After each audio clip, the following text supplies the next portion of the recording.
예, 잘들 살고 계시죠? 네. 네. 마스크를 다 쓰니까 다 쓰세요. 저도 쓰고서 설교할까 그 생각까지 있어요. 오늘도 시청 직원이 좀 전에 왔다가 조사해 가고 또 주중에도 읍에서 오고 그래서 여기가 지금 앉아있는 곳이 다 소독이 됐습니다. 아침에 내가 또 한 번 더 소독했습니다. 그러니까 우리가 최소한 조심할 것은 조심하고 이렇게 안심시키고 그 시청 직원들이 왔어요. 아가씨들, 젊은 아가씨들이 왔는데 교회를 너무 예배드린다고 너무 또 이렇게 관심을 갖지 말라고 얘기했어요. 우리도 희생하는 거다. 보통 교회가 이제 한 최소한 주중에 10번 예배드리지 않습니까? 기본적으로. 근데 다 포기하고 주일날 한 번만 드리는 거다. 좀 서로 이해하자 그런 의미로 제가 이야기를 했습니다. 자기들도 뭐 와야 되니까 오는 걸 어쩔 수 없다고 조심해달라고 그러고 가더라고요. 그러니까 서로 믿고 서로 조심해야 됩니다. 우린 믿음이 있으니까 코로나 안 걸려 이렇게 하면서 마스크도 안 쓰고 이러면 안 되고요. 최대한 요즘 같은 데는 서로 만나더라도 마스크 쓰고 만나시고 이야기하고 이렇게 기본적인 예의를 지켜주는 것이 중요한 것 같습니다. 우리 아이들도 다 잘 있죠? 찬석? 그래, 여전히 알록달록 마스크 감사합니다. 공감의 무게가 십자가의 무게다라는 제목으로 하나님 말씀 증거하겠습니다. 우리는 십자가는 공감이다라는 주제 아래 십자가에 대해서 묵상하고 함께 은혜를 우리가 저번 주부터 나누고 있습니다. 십자가는 공감의 고통이죠. 공감의 아픔인 겁니다. 공감하지 않으면 이런 고통 느낄 수 없죠. 공감하지 않으면 그것은 아픔이 될 수 없는 아픔입니다. 예수님께서 우리 인간의 처지를 공감했기 때문에 이 땅에 십자가를 지시러 오신 거죠. 그러니까 이것은 십자가는 바로 공감의 고통, 공감의 아픔인 거죠. 그것이 예수님으로 하여금 신의 자리를 기꺼이 포기하고 조금의 망설임도 없이 인간의 몸을 입도록 하신 것입니다. 그러니까 공감하면 어쩔 수 없는 일이 내 안에서 자발적으로 일어나게 되어 있습니다. 두 다리가 잘려서 타이어를 밀고 가는 그 구걸하는 사람을 보면 참 마음이 아프다. 참 그 사람의 마음이 공감이 되면 나도 모르게 내 안에 돈이 나오게 되어 있죠. 근데 공감이 안 되면 그를 비난하겠죠. 그렇죠? 테레사 수녀가 자신의 삶을 포기하고 인도로 간 이유가 무엇입니까? 그 인도의 불가측 천민들의 마음을 공감했기 때문에 또 그들을 바라보는 하나님의 마음에 공감이 되니까 그가 자신의 삶을 포기하고 인도로 간 것입니다. 공감하면 도저히 가지 않으면 안 될 이유가 생기는 거죠. 우리가 인도 선교 가서 그 테레사 수녀가 사역했던 곳을 다 돌아보지 않았습니까? 그곳에 수많은 그 불가측 천민들, 희망 없이 살아가는 그들의 눈동자를 보았고 그들의 그 모습을 우리는 눈으로 목격했습니다.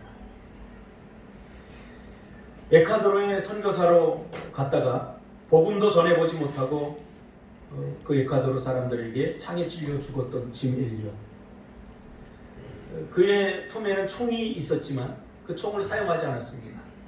그리고 에콰도르 사람들에 의해서 처참히 죽임을 당했던 짐 엘리엇.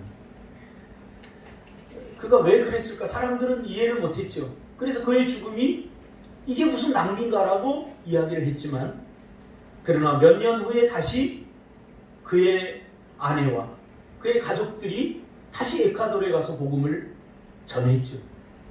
도저히 이해할 수 없는 일이죠. 이 일이 어떻게 가능합니까? 이게 바로 공감의 힘입니다.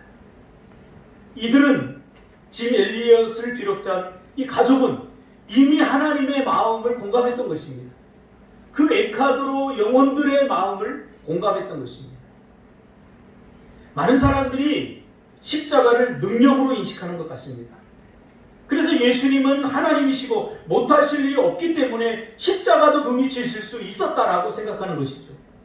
생각이 이쯤에 머무르게 되면 내 안에 이런 논리가 자리 잡게 됩니다. 어차피 능력 있는 분이 그 능력을 나에게 발휘해 준 것이 무엇이 그렇게 대단한 일인가? 그런데 십자가를 이해하는 데 있어서 가장 중요하고 우선적으로 생각해야 되는 것은 십자가는 능력이 아니라 십자가는 사랑이라는 사실입니다. 그가 능력이 있어서 그렇게 한 건 아닙니다. 사랑하기 때문에 그렇게 한 것입니다. 하나님이 능력 있는 분이라는 사실과 십자가는 아무런 관계가 없습니다. 십자가가 나와 상관을 갖게 하는 것은 그분이 나를 사랑하셨고 그분이 나의 아버지라는 사실입니다. 이 관계가 끈이 되어서 나를 위해 기꺼이 자신을 포기하는 사랑으로 이어지는 것입니다. 그러므로 십자가는 철저히 사랑이고 관계지향적인 것입니다. 우리 신앙생활도 마찬가지입니다. 신앙생활은 관계 중심적인 것이고 사랑입니다. 이것이 빠지면 이상한 쪽으로 가버리는 거예요. 이단 쪽으로 가버리는 거예요. 괜한 능력을 나타내고 너희들이 못하는 거 우리가 할 수 있다라고 자랑하게 되고 기독교가 이렇게 되면 안 되는 거예요. 힘으로 누르게 되어 있습니다. 십자가 정신을 잃어버린 거죠. 십자가는 사랑입니다. 그리고 관계입니다. 위로는 하나님과의 관계, 아래로는 사람들과의 관계. 나의 믿음 속에서 이런 것들, 나의 관계 속에서 믿음을 드러내야 되는 거죠. 나 믿음 좋아. 이건 내가 말한다고 증명되는 게 아닙니다.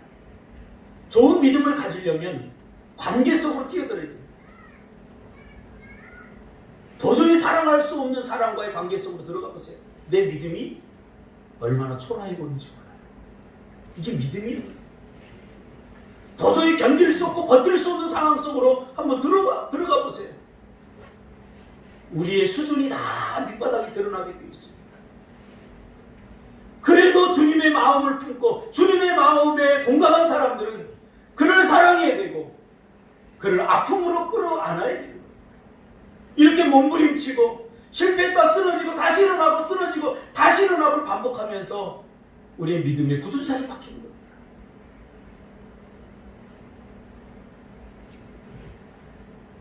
사람과 관계하면서 상처도 받고 실망도 해보고 미워도 해보고 그러면서 영적으로 성장하는 것이죠. 그냥 좋은 게 좋은 거라고 좋기만 한 사람들은 아직 제대로 된 관계를 해본 것이 아닙니다. 신앙생활도 마찬가지예요. 이 사람과의 관계 속에 상처를 받은 사람들은 사람과 어느 정도 선을 그어놓고 더 깊이 들어가지 않습니다. 왜? 상처받을까? 그러나 상처받더라도 들어가야 됩니다.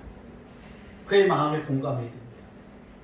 그에게 죽도록 실망도 해보고 그가 죽도록 미워도 보고 그러나 그것으로 끝내는 것이 아니라 다시 관계를 회복하려고 애쓰고 힘쓰는 그 거룩한 몸부림을 통해서 우리는 다시 새로워질 수 있는 거죠. 이게 바로 십자가입니다.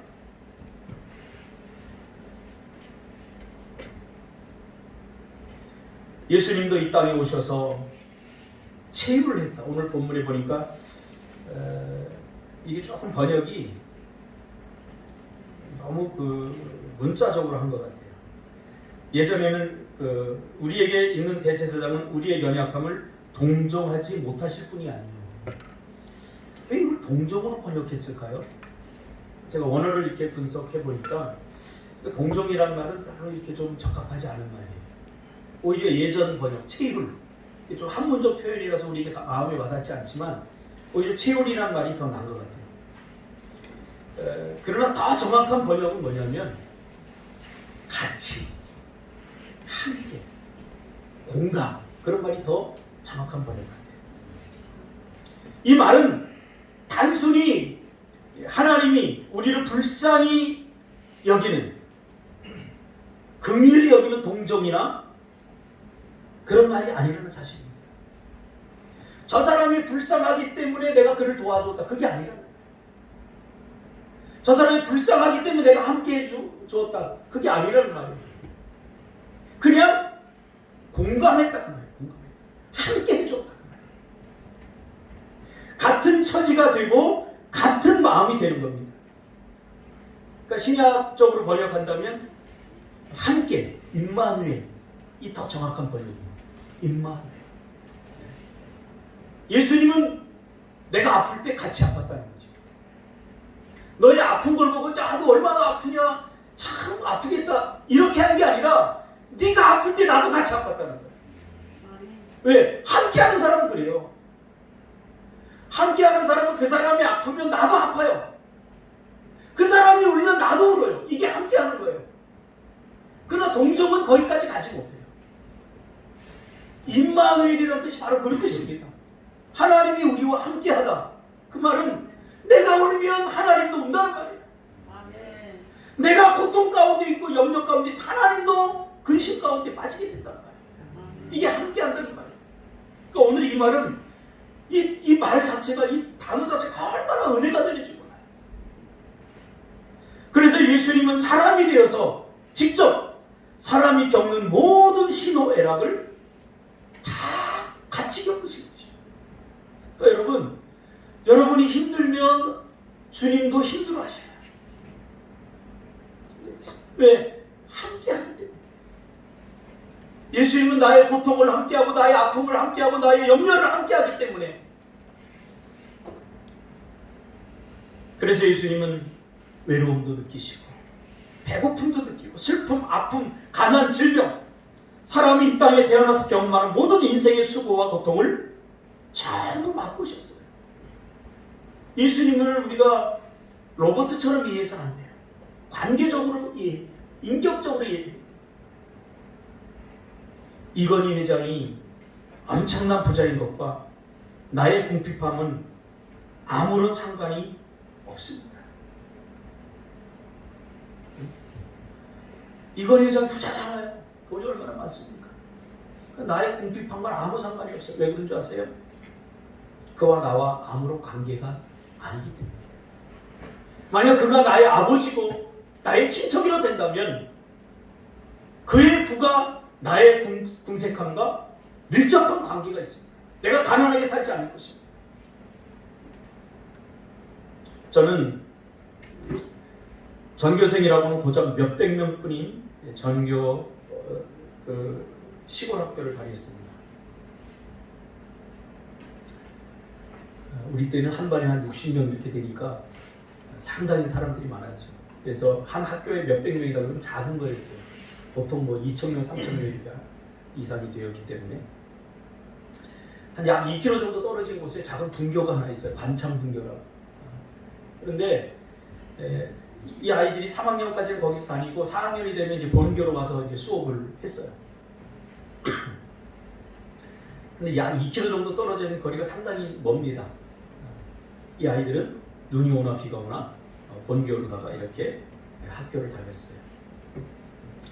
근데 본교에 다닌답시고 본교 아이들은 이 분교 아이들을 좀 깔보는 듯 했어요.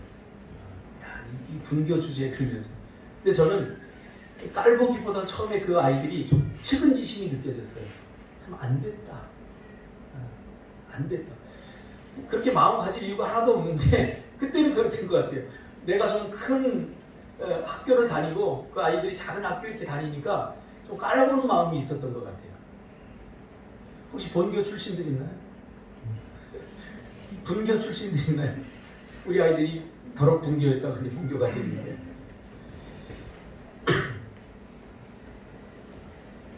그 아이들이 도시락을 싸와요. 우리는 이제 점심시간에 이제 집이 가까우니까 우리 집 학교 바로 앞이었어요. 그래서 뭐 뛰어가면 2, 3분 거리니까 뛰어가서 밥 먹고 오는데 이 아이들은 도시락을 항상 싸와요. 근데 그 도시락을 이렇게 보면 그 반찬들이 이렇게 넉넉해 보이지 않아요. 학기 초가 돼서 이제 우리 반에 한 아이가 이제 예정이 돼서 함께 같이 공부를 하게 됐는데 아직도 잊어버리지 않아요. 뭐 실명을 공개해도 될 것 같아요. 이미 오랜 시간이잖아요. 김재호라고 하는 친구인데 정말 초라해 보였어요. 그 분교에서 온 아이들 중에도 가장 초라해 보였어요. 근데 그 아이가 가방을 이렇게 맸는데 한 초등학교 1학년 정도의 등치였고요. 그 2km를 저 아이가 어떻게 다니지? 내가 생각하다 보니 책임지심이 많이 느껴져요. 그런데 저하고 이제 같은 청소 당번이 돼서 이제 끝났는데 이 아이가 이제 혼자 거기를 걸어가야 되는 거예요. 보통 모여서 걸어가는데 너무 늦게 끝나니까 이 아이가 혼자 걸어가게 된 거예요. 그래서 제가 좀 안쓰러워요. 동정하는 마음이 있었겠죠. 이 공감을 해야 되는데 이 동정하는 마음이 있어가지고 야 앞으로 내가 데려다 줄게 너 집에. 그랬어요. 그때 당시에 저도 이제 키가 크지 않지만 초등학교 때 이제 다 큰 키기 때문에 저 목 정도 이렇게 닿는 아주 작은 친구였어요. 지금은 저보다 훨씬 커졌어요, 그 친구. 그래서 내가 데려다 줄게. 그래서 덜컥 약속을 해버렸어요. 2kg가 장난이 아니더군요. 데려다 주고 다시 오고 숲길, 산도 건너고 공동묘지도 건너고 데려다 주고 데려오고 한 2주를 하고 나니까 좀 후회가 되는 거예요. 야 이거 다 학교 끝나고 축구도 하고 싶고 여러 가지 하고 싶은 게 많은데 친구들과 놀아주고 싶은데 갔다 오면 그 오후 한두 시간이 그냥 지나가 버리는 거예요. 그래서 야 내가 괜히 덜컥 약속했나, 내가 그때 왜 그런 마음이 들었지 나한테, 막 나 자신을 막 이렇게 좀 하다가 좋은 핑계거리가 하나 생겼어요. 뭐냐면 그냥 나 못 데려다줘 부르면 좀 자존심도 상하고 또 나 자신에게 조금 그러니까 내 나름대로 이제 핑계거리, 자기 합리화를 찾는 거예요. 사람 항상 그렇습니다. 하기 싫으면 하기 싫은 게 먼저인데 사실은 그 하기 싫은 마음을 다른 사람들에게 좀 고상하게 보이기 위해서 이제 핑계거리를 찾게 되는 거죠. 그래서 오면서 제가 야 내가 2주 동안 쟤 데려다 줬는데 아니 감사하다 뭐 고맙다는 말 한 번도 안 하네. 쟤 감사를 모르는 애네. 이런 마음이 뻘컥 들기 시작한 거예요. 그러니까 나 스스로 이제 꼬투리를 잡는 거죠. 그래서 2주간 딱 데려다 주고 월요일 날 제가 그랬어요. 나 더 이상 너 못 데려다 주겠다. 그 말만 했으면 좋은데 야 내가 2주 동안 데려다 줬는데 너 어떻게 고맙다는 말 한마디도 안 하냐? 그리고 이제 안 데려다 주기 시작했어요. 그리고 치루어진 반장 선거에서 그 아이가 나를 찍어주지 않았다는 것을 제가 알아버렸습니다. 그 후에 저는 그 아이를 함부로 대했던 기억이 납니다. 저는 그 어린 나이에 공감의 무게를 느껴봤습니다. 공감의 무게. 엄밀히 말하면 공감이 아니라 동정이었죠. 그래서 그 다음부터는 이 동정하거나 쉽게 공감해주지 않기로 했습니다. 그러니까 공감해주지 않으니까 용감해지더라고요. 공감해주지 않으니까 제가 아이들과 싸우는 데 있어서 유리하더라고요. 아이들과 싸우는데 예전에는 내가 때리면 제가 좀 아프겠다 그래 적당히 때렸는데 이 공감해주니까 세게 못 때리겠어요. 근데 이제 공감 안 해주니까 이 주먹이 더 세지는 거예요.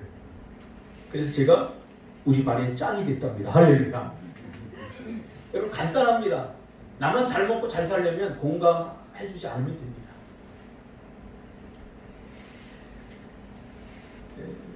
다른 사람 사정 봐주면 안 됩니다. 철저히 외면하고 무시해야 됩니다. 왜? 공감하면 나만 힘들어지기 때문이죠. 싸우면서 내가 때리면 저 사람이 아프겠구나 하면 세게 때릴 수가 없어요. 아마 초등학교 시절이 나에게서 가장 정치적이었던 시절입니다. 그 공감하지 않는 마음을 이용해서 저는 전교 어린이 회장까지 됐습니다. 할렐루야. 아이들을 비난하고 또 아이들을 때려주고 공감해주면 못하거든요. 그래서 저희 어린 시절을 기억하는 어른들은 저를 굉장히 공격적이고 당돌했던 아이, 냉정했던 아이로 기억합니다. 가끔 놀래요. 초등학교 때 이후로 헤어졌던 선배들을 저를 이제 상가집이나 이런 데 가서 만나면 나에 대한 그 평가를, 야 저는 저 형섭이 옛날에 굉장히 냉정하고 싸우면 끝까지 때렸던 놈인데 굉장히 냉정하고 당돌했던 놈인데 자기 처신 잘했던 놈인데 네가 목사가 됐어? 이렇게 얘기를 해요. 공감의 무게를 감당할 수 없었던 아이가 공감해 주면서 공감으로 받던 상처를 이렇게밖에 해결할 수 없었던 것이죠. 지금 여러분의 정서, 여러분의 마음은 어떻습니까? 세상과 이웃, 사람들과 충분히 공감하면서 살아가고 있습니까? 아내와는 어떤가요? 아내의 마음을 충분히 공감해주고 있습니까? 어제 도넛에 담긴 정성건 집사님의 마음을 봤습니다. 신혼이기 때문에가 아니라 저분이 좀 뭉툭한 분인데 알바에서 나온 돈으로 아내를 위해서 도넛을 사다 줄 수 있는 그 마음, 공감의 마음이 아니면 힘들 것입니다. 충분히 아내들을 공감해주고 있나요? 그런가 하면 아내들은 남편들을 충분히 공감해주고 있나요? 남편들의 마음 참 누구한테도 이해받지 못하죠. 잘해도 욕먹고 못해도 욕먹고, 남편들은 그냥 책임을 다 짊어져야 되는 사람. 자녀들의 마음을 충분히 공감해주고 있나요? 자녀들은 우리 부모님의 마음을 충분히 공감해주고 있나요? 우리 부모님들은 자녀들을 위해서 목숨까지 내어줄 수 있는 유일한 사람들 아닙니까? 만약에 인서가 간이 잘못됐다면 엄마는 망설임 없이 떼어줄 겁니다. 그날 목사님은 굉장히 많이 기도하고 망설일 겁니다. 우리 주변 사람들, 요즘은 코로나19 때문에 세상 사람들이 손가락질을 받고 있지 않습니까? 우리 기독교인들이. 그래서 제가 극동방송 설교의 마지막에 그렇게 결론을 냈습니다. 신발을 좀 바꿔 신어봅시다.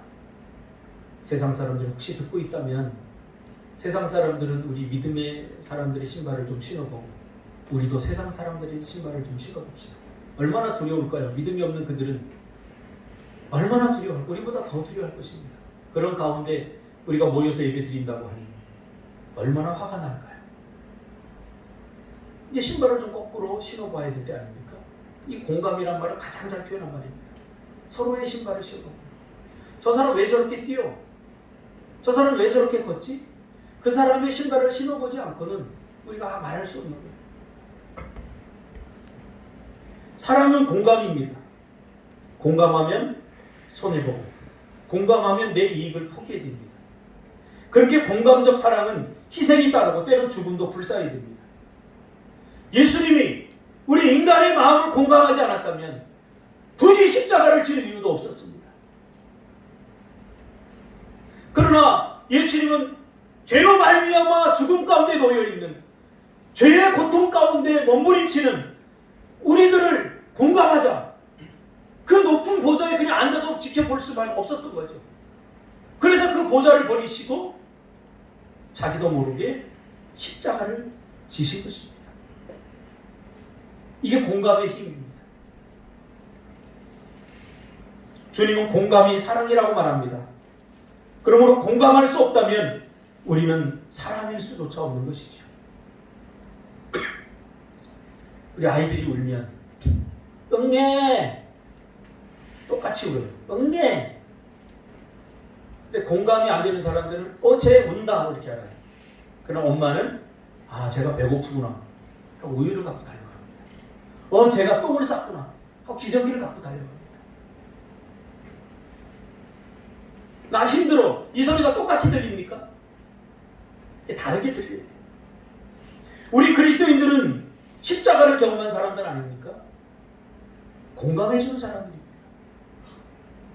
능력받아서 뭔가 하나님으로부터는 능력, 이거 버리세요. 우리 공감해주는 사람들. 능력받아서 뭐 하려고요? 다른 사람들 마음 아프게 하고 상처받게 하려고요? 여러분 성공해서 뭐 하려고요? 의시되고 자랑하면서 누리지 못하는 사람들 기죽이려고요? 공감해줘야 돼요. 집사람이 가끔 그 얘기를 합니다. 우리가 이런 집에서 살아도 돼? 여보, 우리가 이렇게 좋은 집에 살아도 돼? 그 말을 들을 때마다 내가 괜히 좀 죄짓는 것 같아요. 좀 못살아 이렇게 좋은 집에 살아도 되나?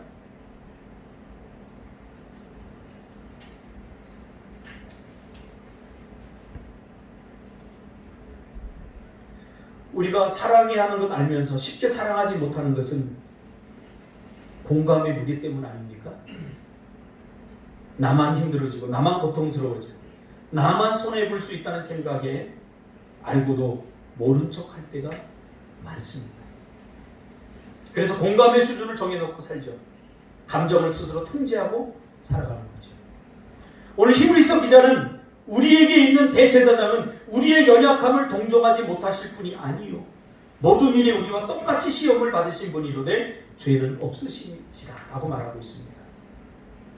동정, 즉 공감입니다. 상담의 현장에서도 제가 심리학을 배우면서 상담을 하면서 조심해야 될 것이 있다 이렇게 배웠습니다. 뭐냐? 너무 깊이 들어가지 말아라. 그 사람의 아픔을 너무 고스란히 느끼려고 하지 말아라. 그러면 전이가 일어나는데 그럼 네가 힘들다. 그러니 감당할 수 있는 선에서 공감해라. 제가 상담을 하면서 이 아이러니다 이건 아이러니다. 왜? 어떻게 그 사람의 마음을 온전히 공감하지 못하고 치료할 수 있어요? 공감해주는 척해서는요 상처받은 사람들의 마음을 위로할 수 없어요. 상처받은 사람들은 진짜 가짜 사랑을 너무나 잘 알아요. 이 사람이 나에게 그냥 마음을 다 쏟고 있는지 아니면 그냥 하는 척 하는지 상처가 깊은 사람들은 다 알아요. 왜? 사랑하다가 받은 상처이기 때문에. 제가 적어도 상담을 해보면 공감해주는 척하고 회복이 안 돼요. 딱 거기까지. 깊이 공감하지 않으면 그가 내가 될 수 없고 내가 그가 될 수 없습니다. 그러면 외로움을 느끼고 소외감을 느끼는 거죠. 그러니까 소외감을 해결할 수 있는 건 뭐냐면 우리가 함께 하고 있구나. 이 어려움이 나 혼자만의 문제가 아니고 너도 같이 겪고 있구나. 같이 겪어주고 있는구나. 이럴 때 우리가 외롭지 않은 거예요. 이럴 때 소외감을 느끼지 않는 거예요. 그런데 나만 혼자 힘든 것 같아. 공감받지 못하는 거죠. 제가 경험해 보건데 주위에 한 사람이라도 공감해주면 그 사람은 인생 살만납니다. 제가 어떤 교회에 있을 때 제가 좀 미움을 받은 적이 있어요. 그런데 그때도 창창 저를 사랑해 주는 분이 있었어요. 그래서 내가 박상훈 집사님을 잊지 못해. 박상훈 집사님 어머님이 저를 얼마나 사랑해 주고 나요. 저를 미워하는 사람들을 앞장서서 저 만놈의 새끼들 그러면서 왜 우리 부목사님을 미워해 그러면서 앞장서서 막 싸워줬어요. 한 사람만이라도 그래주니까 내가 거기 있어야 될 이유가 생기더라. 힘이 나더라. 여러분 서로 그런 존재들이 되기를 바랍니다. 너무 많은 사람들에게 사랑 있게 원하지 마세요. 한 사람만이라도 나를 이해해주고 나를 공감해준다면 그것은 족하지 않습니까? 더 나아가서는 주님이 여러분과 함께 하십니다. 주님이 지금 여러분이 당하고 있는 모든 고통과 아픔, 외로움, 슬픔들 주님이 함께 하십니다. 절대 혼자라고 생각하지 마세요. 절대 혼자가 아닙니다. 예수님은 알았던 거죠. 그래서 히브리서 3장 1절에서 히브리서 기자는 이렇게 말하고 있죠. 예수를 깊이 생각하라. 이 말의 의미가 뭐예요? 왜 깊이 생각해야 되죠? 뭐 때문에 생각하라고 그러죠? 공감하라는 거예요. 예수의 마음을 너희들이 좀 알았으면 좋겠다. 예수의 마음. 예수를 깊이 생각하라. 예수를 깊이 공감하라. 그런 말이죠. 깊이 생각해야 될 이유와 목적은 바로 공감하기 위해서입니다. 그가 느낀 감정과 그가 되고 그가 내가 되는. 그러지 않으면 죄로 말미암은 이 절대 고독과 이 절대 외로움이 해결되지 않습니다. 여자는 사랑해주는 사람에게 자신의 운명을 걸고 남자는 자신을 알아주는 사람에게 목숨을 바친다고 하지 않습니까? 그것도 가만히 해석해보면 공감해주는 사람. 그럴 때 외롭지 않게 되는 거죠.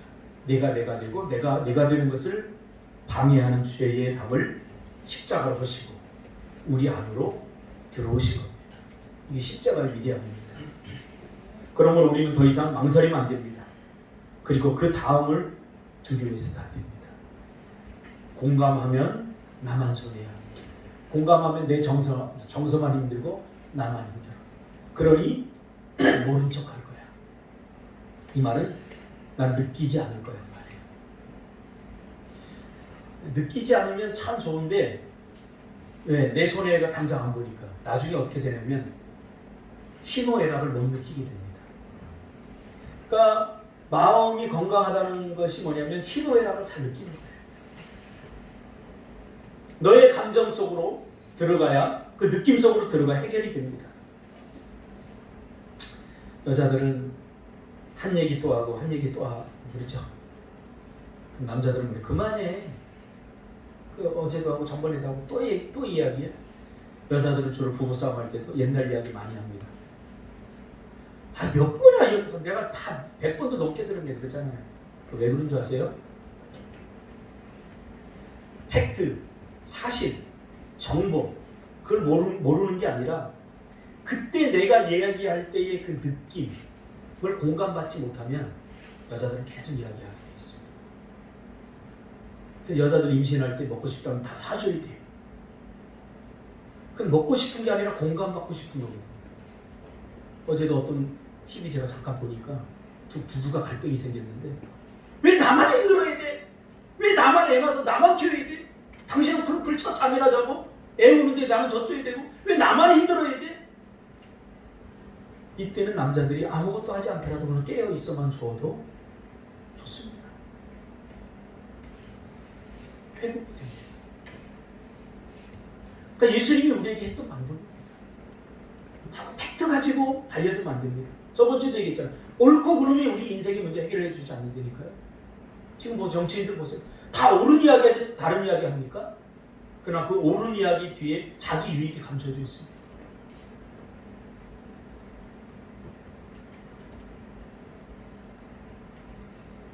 그래서 그 이야기 하면 아이고 내가 그 얘기 당신 그렇게 많이 했는데도 내가 미련해서 내가 못 깨닫네 미안해 이렇게 한마디 해주면 되는 거예요. 이게 잘 안 돼요.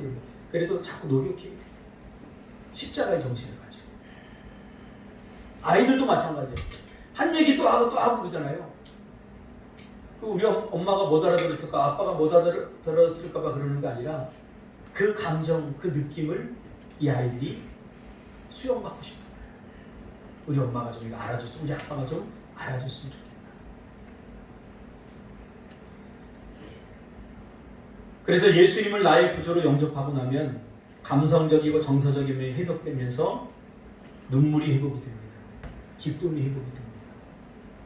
건강이란 희로애락을 잘 느끼는 것입니다. 영적으로 건강하지 못하면 희로애락을 잘 못 느낍니다. 왜냐하면 억압시켜놨기 때문에. 슬프면 참지 말고 마음껏 우시기 바랍니다. 울어야 됩니다. 그래야 건강한 사람입니다.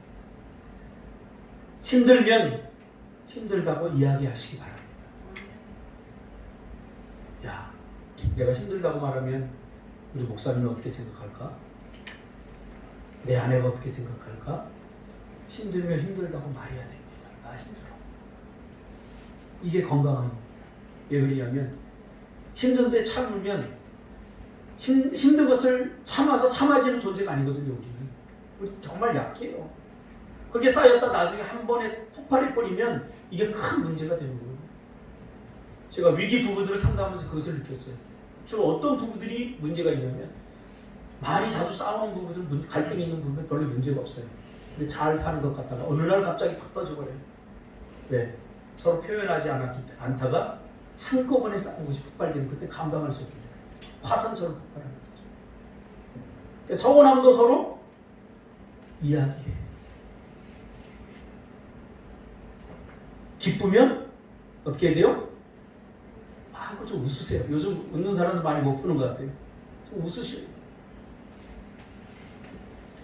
웃어야 되는데 참았다가 집에 가서 웃거나 마음이 병든 사람들입니다. 제가 상담했던 한 청년이 떠올라요. 이 청년은 우울증이 극심했는데 주변에서 다 알아요. 정신과 치료도 받고 우울증이 심하더라고요.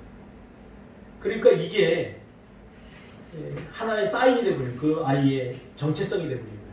근데 저 아이는 잘 안 웃는 아이. 제가 청년부를 이렇게 이제 하면서 그 친구 이렇게 봤는데 잘 안 웃어요. 너무 안타까워. 그래서 내가 불렀어. 얘야, 너 왜 이렇게 안 웃냐? 좀 웃어. 목사님이 설교 시간에 이런 얘기하면 안 웃겨? 좀 안 웃기더라더니만 목사님 체면 살리느라 좀 한 번씩 웃어줘 그랬더니 이 친구가 솔직히 이야기를 하는 거예요. 저는 몇 년 동안 웃어본 적이 없어요. 그럼 너 개그 콘서트 이런 거 보고 웃기는데 안 웃냐 그랬더니 혼자 조용히 웃어요. 왜? 내가 웃으면 다른 사람들이 이상하게 생각해 볼 거예요. 그동안 웃어본 적이 없어서 저 아이는 웃지 않는 아이였는데 내가 갑자기 웃으면 내 꼴이 뭐가 되겠어요? 참 너 인생 복잡하게 살다. 그냥 웃기면 웃어 새끼야. 내가 그랬어요. 웃기면 웃어. 그게 건강한 거야.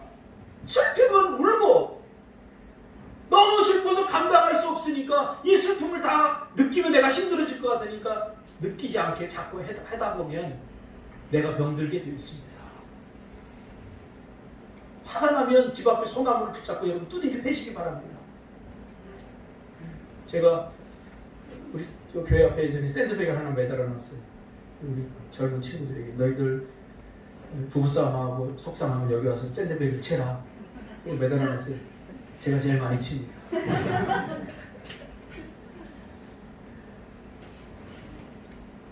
화도 적당히 내셔야 됩니다.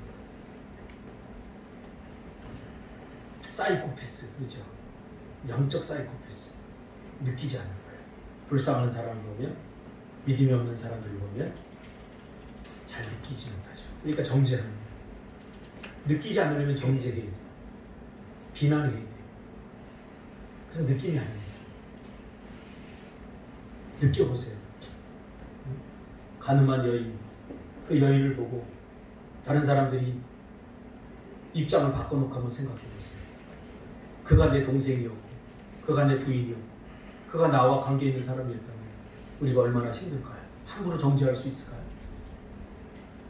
예수님은 그 여인의 마음을 오롯이 느꼈던 거죠. 그래서 정죄할 수 없었던 거예요. 이것이 바로 십자가입니다. 공감의 무게가 십자가의 무게가 된 거죠. 예수님에게.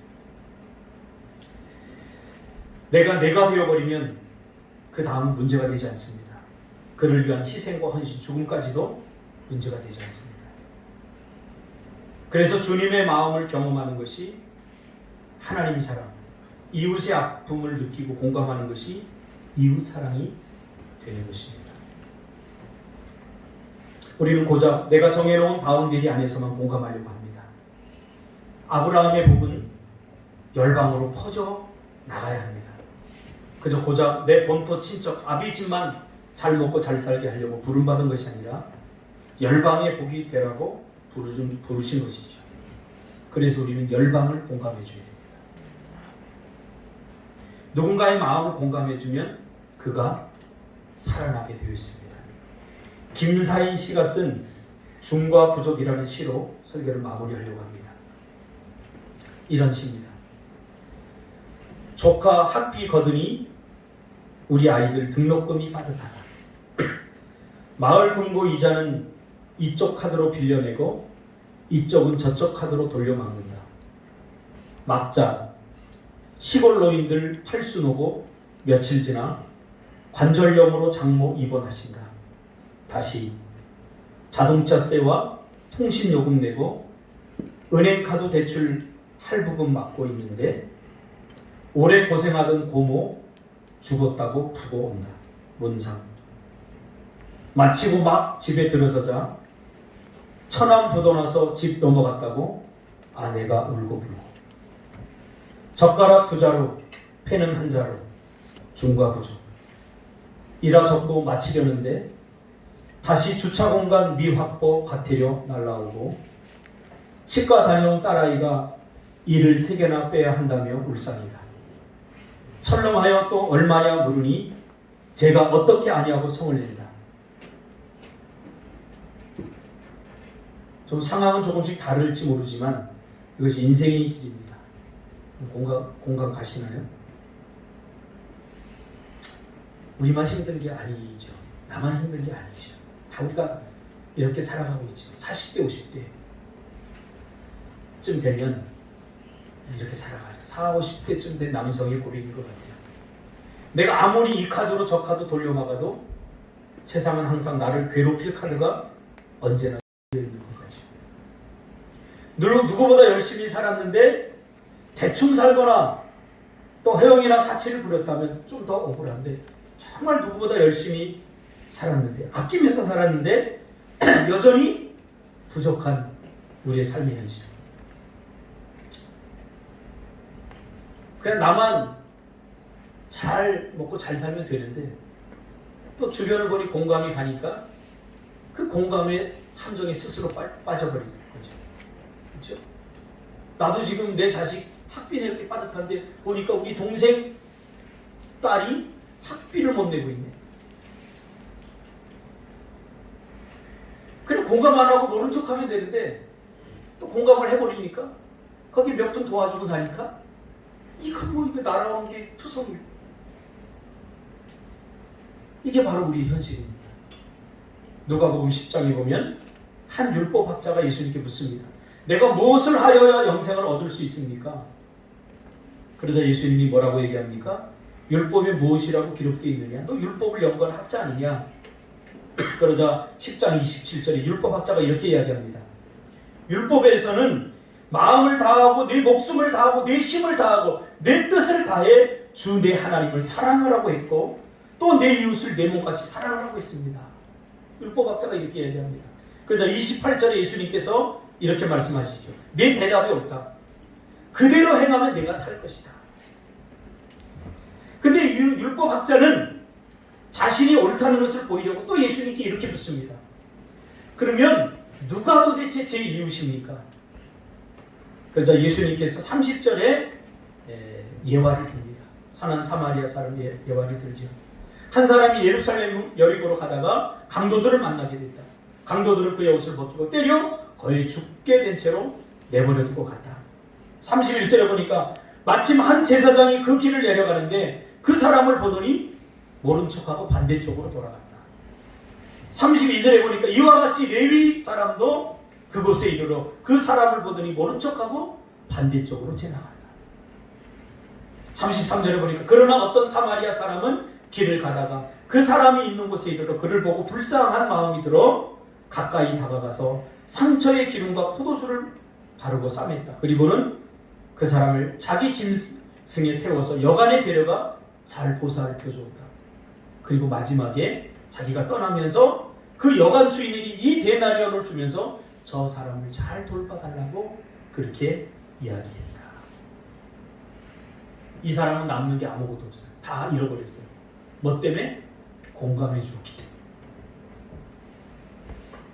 아니 제사장도 안 하는데 네가 뭐라고?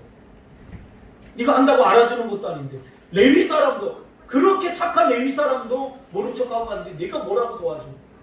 이 데나리온 날아갔죠. 시간 날아갔죠.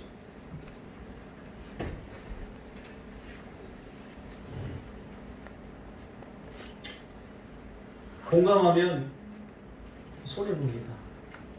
그래서 너무 약은 이 시대 우리 그리스도인들이 잘 공감 안 하는 거야. 내 아픔도 힘든데 나 하나 감당하기도 힘든데. 그래서 교회가 요모양 요꼴이 되어가고 있습니다. 예수님은 십자가를 통해서 우리를 구원해 주시고 모든 이에게 구원의 감격과 기쁨을 주지 않았습니까? 공감의 힘입니다. 십자가의 힘. 마치 조카 학비 난 모른다 하고 돈 질끈 감으면 될 일인데 남들은 다 그러고 잘만 살아가는데 그놈의 오지랖 학비 걱정할 형제 동생을 생각하니 그 마음이 공감이 되는 것이죠. 그래서 모른 척 할 수 없는 것이죠. 그래서 다 내줄 형편도 못 되니까 그저 몇 푼 도와주실 뿐인데 도와주고 나니 내 코가 석자가 되어버린 거지. 내 아이 이 고쳐주고 내 아이 등록금 낼 생각하니까 마음이 조급해지죠. 이런 생각을 해봅니다. 내 형제도 누군가 나처럼 생각해주면 참 좋겠다. 그렇죠? 근데 이 사람에게는 그런 형제가 없는 것 같아요. 우리가 그 형제가 되어줘야 되지 않겠어요? 받으려고만 하지 말고 넉넉해서 도와주는 건 아닙니다. 넉넉히 사는 거 아닙니다. 이 공감이 가면 내 아이 학비 좀 부족해도 그 자기의 아이를 학비 못 내줘서 애타할 그 동생, 그 여동생, 그 남동생의 마음이 공감이 가니 내 것을 기꺼이 띄워주는 거죠. 여러분, 이게 십자가의 정신입니다. 여러분이 지금까지 알았던 십자가의 정신이 뭡니까? 이게 십자가의 정신입니다. 자신의 몸을 찢기고 자신의 고통 가운데 빠질 것을 알면서도 우리가 고통당할 그 아픔과 그 고통을 공감하니까 기꺼이 십자가를 질 수밖에 없었던, 이것이 예수님이 우리를 사랑하신 방법인 거죠. 그러므로 공감의 무게가 십자가의 무게입니다. 이웃과 주변을 여러분 공감해 줍시다. 그리고 행동했으면 좋겠습니다. 공감은 말로 하는 것이 아니라 희생과 헌신으로 하는 것이기 때문이죠. 제가 개척하고 나서 정말 힘들고 어려울 때가 있었습니다. 정말 전기세 하나 못 내고 정말 힘들 때가 있었어요. 우리 이 젊은 대학생들 데리고 하는 헌금이 이렇게 많이 나오겠습니다. 정말 힘들었어요. 근데 어떤 집사님이 저에게 전화가 왔어요. 목사님, 제가 너무너무 힘든데 돈 좀 빌려주세요. 이 말을 적절히 표현하면 그 집 똥구멍에 콩나물을 빼먹은 거.